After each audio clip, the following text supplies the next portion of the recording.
Thanks, Mark, for taking time to talk to Forbes. Happy to. What is the biggest technological innovation of your lifetime? I think if I had to pick to date, it would probably be mobile, giving everyone the ability to connect. But I think going forwards, I mean, the two that I'm the most excited about are AI is obviously just having a huge moment right now. There have been awesome breakthroughs in the last year on this, and I just think that this is going to transform all of the different products that we have and everything across the industry. My own view is that there isn't going to be one kind of big central super intelligence. I think that there are going to be a lot of different AIs that people interact with for different things and that we interact with throughout our day. And I'm really excited to try to help make that happen. The other one that I think is going to be very exciting over time is the metaverse, right? The ability for people to basically feel physically present with another person, no matter where you actually are in the world, right? So in the near term, we get that with VR, where you can jump in and you can be embodied as an avatar and just feel like you're right there with another person. There's something that's sort of magical about that you don't get in any other kind of screen or technology that we use. That nothing really replaces the feeling of being there with another person. But over the long term, I think we're going to get that through a pair of normal-looking glasses where we could be having this conversation in the future, and one of us could just be a hologram sitting here and having a normal kind of full interaction, feeling like we're physically there with each other. And I think that's going to be really, really just a huge deal. But I mean, that's at Meta, the main thing that I'm focused on is we talk about building the future of human connection, and I think those two areas really blend together to be that, right? For giving people the ability to feel present with another person no matter where they are.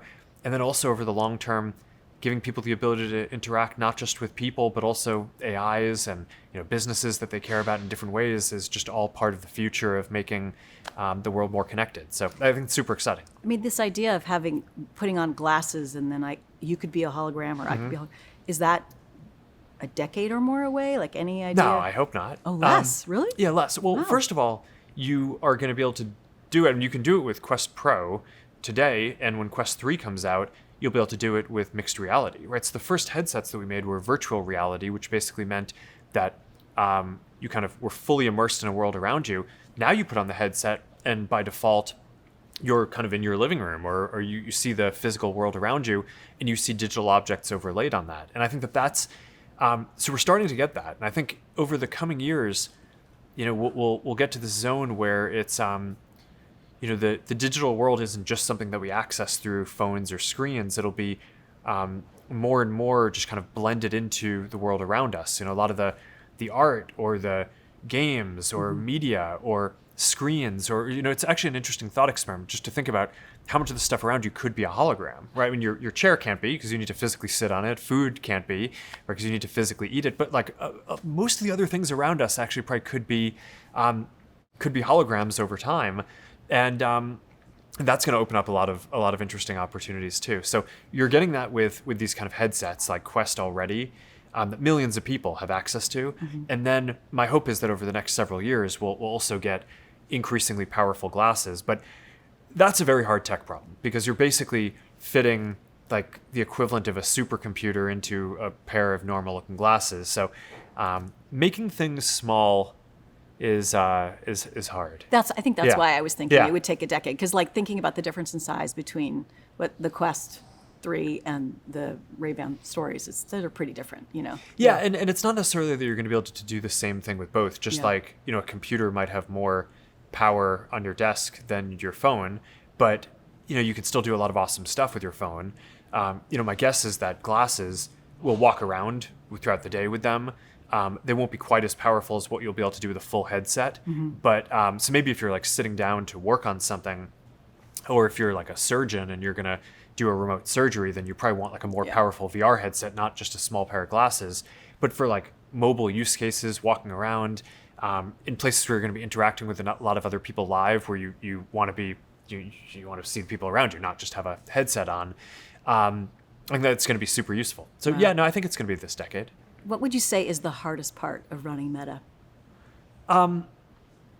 Well, I think the hardest, this may just be for me because of the way that I'm oriented, but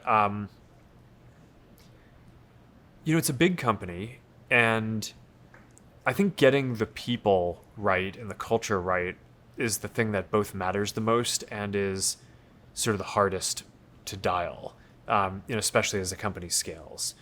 And one of the things that I've found over time is, we've gone through these different periods as a company where sometimes people think we're awesome, sometimes people think we're terrible, sometimes people think we're just like everything we do is going to be a winner, and sometimes people think like we're like the gang that can't shoot straight, and like we just nothing that we do is going to work. But regardless of what people are saying externally, I've found that if you can keep sort of a good amount of internal cohesion, you can get anything done, right? Whereas even when, sometimes people are very excited about the company, if people internally aren't actually aligned on what we need to go do, then it's very hard to get things done. So for me, I mean, it's maybe somewhat of a trite thing to say, but I think this is all about getting people right, and getting the right people to involved and building great teams of awesome people to be able to build new things that are super impressive for a lot of people. So that to me is probably what I spend the most time focused on, and it's probably the most important part of running a company. I think that sounds fair to me. Who is your biggest rival, and how are you competing against them? Well, we have a lot of competitors in pretty much everything we do, from social media to devices to advertising to like all the different areas. But I don't know. I guess one philosophy that I've always had is I actually think the thing that determines your destiny is not a competitor, it's how you execute. And I think most companies probably focus too much on competitors and maybe even focus too much on ideas. And I think at the end of the day, a lot of what makes great companies great is the ability to just like relentlessly execute and efficiently execute and do that rigorously and just get better and better at it all the time. And that's one of the things that we've really focused on. So I don't know, maybe it's like, it's sort of like a very, I don't know, like martial arts view of the world or something that it's like when you go into a competition, you're not fighting another person, you're fighting yourself, right? And you're just trying to be a better version of yourself and make the company better and able to better execute every day. But I always tell our company that whenever I've gotten asked that question, like a lot of times over time, and it's always just no, like we don't control our competitors, but we do control what we do, and we can get better at it, and that's how we build better things for the world. And you're okay, obviously, mimicking features at other competitors and trying to roll them out here, right? I mean, we've certainly seen that. You want to learn from what people in the world are enjoying and finding useful, right? And yeah, I think you want to be humble about it, right? It's not every great idea is going to come from us. I like to think that we invent a lot of things, but no, I think that the idea that like we would create everything that people want to use is ridiculous, right? So yeah, of course we want to be looking around and seeing what people find useful and trying to do our own take on those things and make them even better. And I think that kind of natural competition is how these ideas get honed and things get better in the world. If you're in a match with Elon and he uses the heel hook move, how do you defend against it? Well, I don't think that fight's gonna happen, but look, I mean, I love the stuff. I like competing. I like doing it with friends. It's like an important part of my daily workout. But and I like competing too. I started doing jiu-jitsu competitions earlier this year. I want to do an MMA competition or do kind of a formal fight sometime in the next year. So I'm looking forward to that. I'm probably going to do it with someone who takes the sport really seriously and does it competitively or as a professional. So I'm training hard and looking forward to it. But no, to your question about a heel hook, that's a relatively high-level jiu-jitsu move. So I think the person would have to be pretty serious and experienced in order to be even attempting that.